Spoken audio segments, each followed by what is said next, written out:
এই যে প্রাকৃতিক যত দুর্যোগ হয়, সেটা ঝড় হোক, জলোচ্ছ্বাস হোক, কোনো দুর্ঘটনা হোক, ব্যক্তি জীবনে হোক, পারিবারিক জীবনে হোক, কোনো একটা ছোট্ট সমাজে হোক, একটা দেশের জন্য হোক, পৃথিবীর বড় অংশ জুড়ে হোক, এগুলোকে সব সময় আমরা চোখ বন্ধ করে আল্লাহর গজব হিসাবে চালাবো না। বিশেষ করে যখন ইমানদারদের উপরে পতিত হবে, সেটা হতে পারে আল্লাহর পক্ষ থেকে পরীক্ষা, আবার হতে পারে আমাদের কোনো অপরাধের কারণে, কোনো পাপের কারণে, কোনো গুনাহের কারণে আল্লাহ রাব্বুল আলামিন আমাদেরকে শাস্তি দিচ্ছেন। কারণ আল্লাহ তাআলা কোরআনে অন্য আয়াতে বলেছেন, যাহারাল ফাসাদু ফিল বাররি ওয়াল বাহরি বিমা কাসাবাত আইদিন নাস।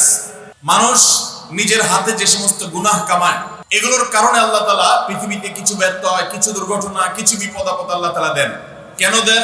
লিযিকাহুম বা'দাল্লাযী আমিলু, যাতে করে তাদের হাতের করা অপরাধ, নিজেদের কামাই করা গুনাহ, এগুলা কিছুটা শাস্তি, কিছুটা ভোগ, কিছুটা এগুলোর স্বাদ, অর্থাৎ এগুলোর প্রায়শ্চিত্ত যাতে কিছুটা তারা দুনিয়াতে করে ফেলে।